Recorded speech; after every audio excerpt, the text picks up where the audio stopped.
அன்பார்ந்த எனதருமை யூடியூப் நேயர்களுக்கு வணக்கம். சிம்ம லக்கணத்தில் போய் பிறந்தவர்கள் எப்படிப்பட்ட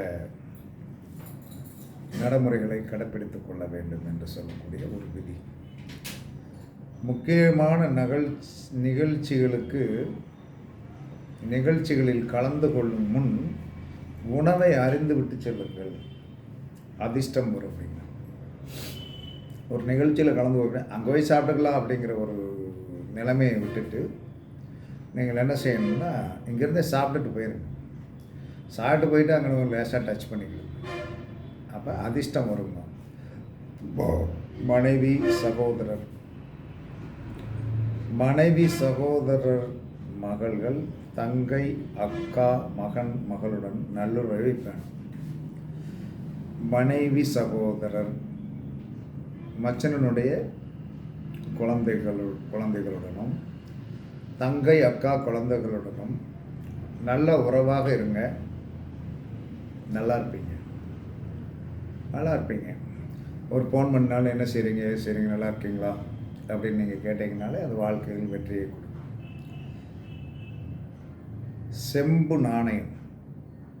செப்பு நாணயம் கழுத்தில் அணிய செல்வம் தொழில் கண்டிப்பாக உயரும்.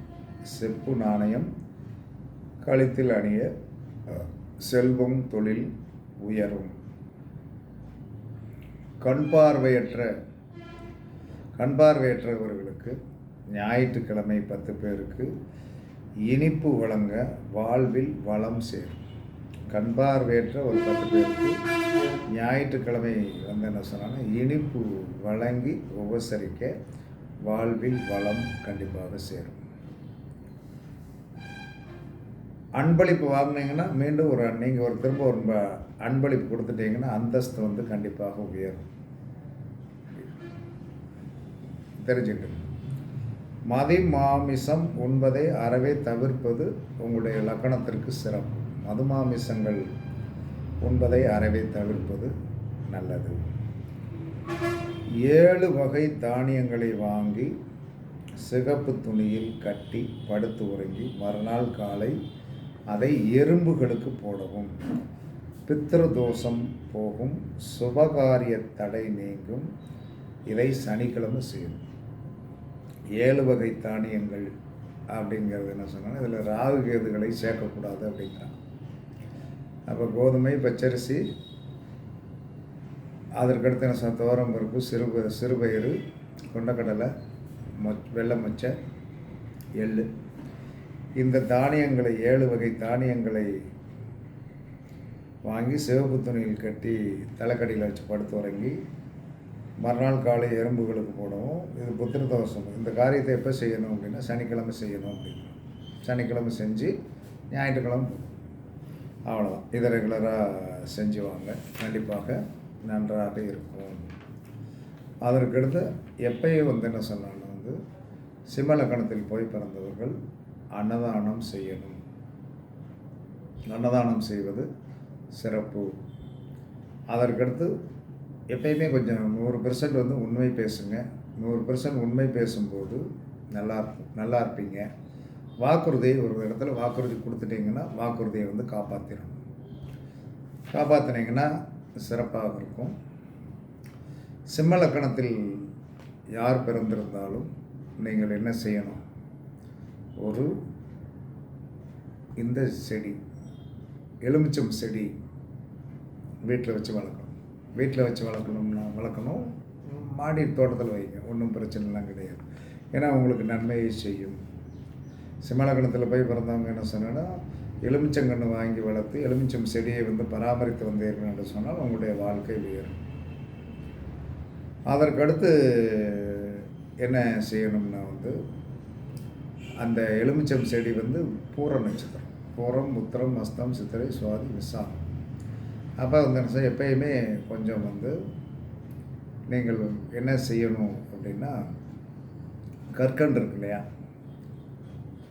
கற்கண்டு வந்து சாப்பிடுவது, டைமண்ட் கற்கண்டு வந்து கொஞ்சம் சாப்பிடுவது உங்களுடைய ஆரோக்கியத்தை கண்டிப்பாக வலிமைப்படுத்தும்.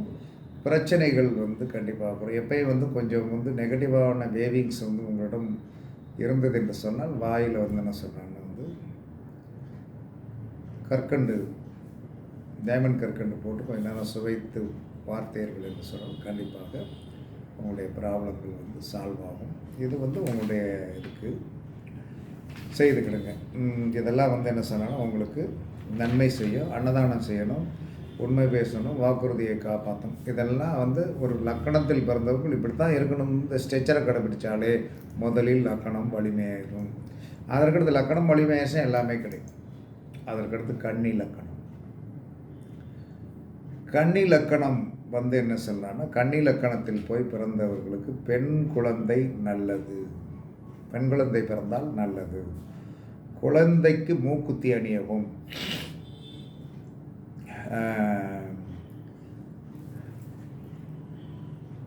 அதனால் வந்து என்ன சொன்னாங்கன்னா குடும்பம் வளமாயிரும். கன்னிலக்கணத்தில் பிறந்தவர்களுக்கு பெண் குழந்தை பிறப்பது நல்லது. அந்த பெண் குழந்தைக்கு வந்து ஒரு குறிப்பிட்ட ஏஜுக்கு மேலே மூக்குத்தி அணிவது குடும்பம் வளமாகும் அப்படிங்கிறாங்க. அது கண்டிப்பாக உண்மையான உண்மைதான். மழை பெய்யும் போது மழை நீரை ஒரு பாத்திரத்தில் பிடித்து வைக்க வீட்டிற்கு அதிர்ஷ்டம் கிடைக்கும். கன்னிலக்கணத்தில் போய் பிறந்தவர்கள் மழை பெய்யும் போது மழை நீரை ஒரு பாத்திரத்தில் பிடித்து வைக்க வீட்டிற்கு அதிர்ஷ்டம் வந்து கண்டிப்பாக கிடைக்கும். வீட்டில் வந்து வழிபாடு செய்யக்கூடிய இடத்தை அடிக்கடி மாற்றக்கூடாது. வீட்டில் வந்து வழிபாடும் செய்யும் இடத்தை அடிக்கடி மாற்றக்கூடாது. அப்படி மாற்றினால் வந்து என்ன சொல்கிறாங்கன்னா வந்து கஷ்டம் வரும். இந்த ஏன் இதை சொல்கிறாங்கன்னா, இந்த கன்னிலக்கணத்துக்கு அடிக்கடி வந்து வழிபாடு செய்கிற இடத்த மாற்றக்கூடிய ஒரு மனநிலை வரும். ஒரு இடத்துல வச்சாச்சா அதான் அப்படிங்கிற மாதிரி இருக்கணும். புத்தாடையம் அணியும் முன், புத்தாடை அணிய போகிறீங்கன்னா ஒரு புது ட்ரெஸ் போடுறீங்கன்னா தீர்த்த ஜலம் இருந்து அதில் கொஞ்சம் தெளிச்சுக்கிடுங்க. ஆடை அணிகள் எனக்கு குறை இருக்காது. அதற்கடுத்து சனி கிரகத்திற்கு கிரகசாந்தி வந்து அடிக்கடி செஞ்சுக்கிடணும். கன்னிலக்கணத்தில் போய் பிறந்தவர்கள் மதுமாமிசம் வந்து கண்டிப்பாக சாப்பிடக்கூடாது. புதன்கிழமை ஒரு அகல் விளக்கில் தீபம் ஏற்றி, அகல் விளக்கில் கொஞ்சம் தீபம் ஏற்றி ஓடும் நீர் அல்லது கடலில் விட நன்மை. இது சாத்தியக்கூறா என்பது சாத்தியக்கூறு வந்து கம்மி தான். அப்போ உங்கள் ஊரில் வந்து என்ன சொன்னான்னா குளம் இருக்குங்க, குளம் எப்படியும் குளம் இருக்கும். இப்போ கொஞ்சம் தண்ணியெல்லாம் நிரம்பி கிடக்கு.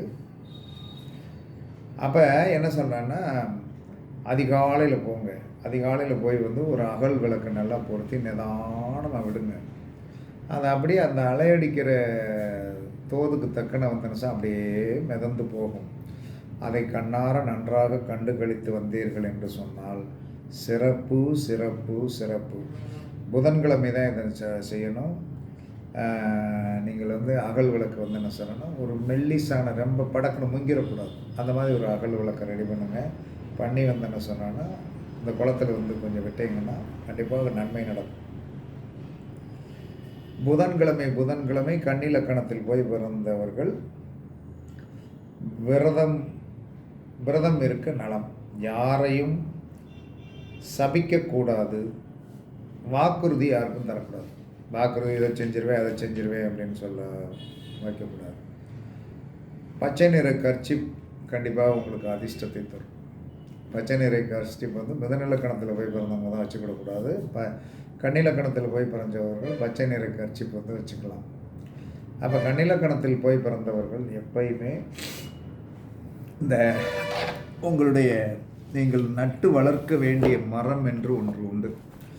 அந்த நட்டு வளர்க்க வேண்டிய மரம் அப்படிங்கிறது என்னது அப்படிங்கிறத சொல்லிடுறேன். அஸ்தம் அப்படின்னு சொல்லி வரும்போது அஸ்த நட்சத்திரத்திற்கு வந்து என்ன சொல்லலாம்னா வந்து வேல மரம் அப்படின்னா கருவேல மரம் அப்படின்னா கருவேலில் வந்து வெல்வேல் இருக்குது, கருவேல் இருக்குது. அப்போ வேலம் என்பது என்ன சொல்லலாம்னா வெல்வேல் மரம். எங்காவது இது காடுகளில் இப்போதைக்கு ரொம்ப ரேராக இருக்குது. இது எங்காவது இருந்தால் வந்து தண்ணி ஊற்றுங்க.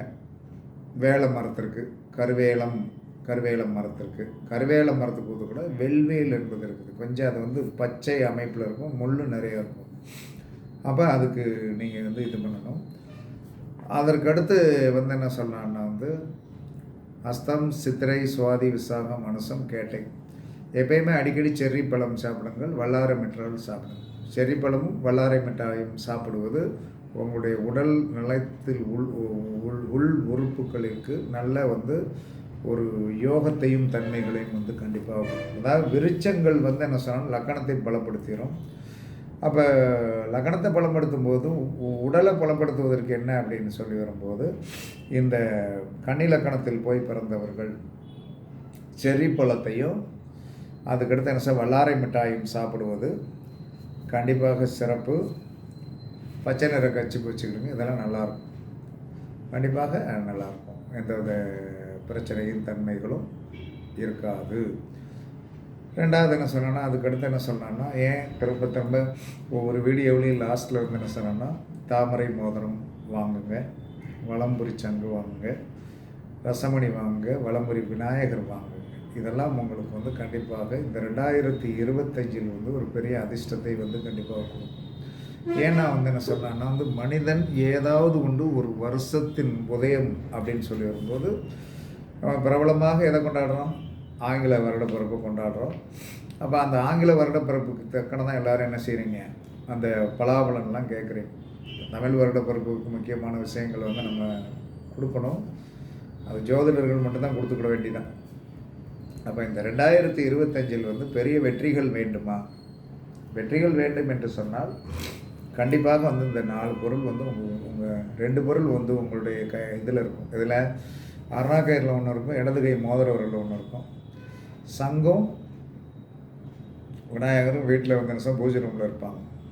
இதில் வந்து ஒரு பெரிய சக்திகள் இருக்கிறது. இதை வச்சு சில விஷயங்கள் நல்ல விஷயங்கள் செய்யலாம். இது காலத்திற்கும் உங்களுக்கு வந்து என்ன சொல்லலாம்னா வந்து சிறப்பாக இருக்கும். இந்த நடைமுறையை பயன்படுத்துங்க, கண்டிப்பாக வந்து என்ன சொன்னால் வெற்றி கிடைக்கும் என்று கூறி உங்களிடமிருந்து விடைபெறுவது சிப்பிப்பாறை ஜோதிடர் சாதிரா ஜெயபாலாஜி. சுகமே சொல்க, சுகமே சொல்க, வாழ்க வளமுடன், வாழ்க வளமுடன். வணக்கம், வணக்கம், வணக்கம், வணக்கம்.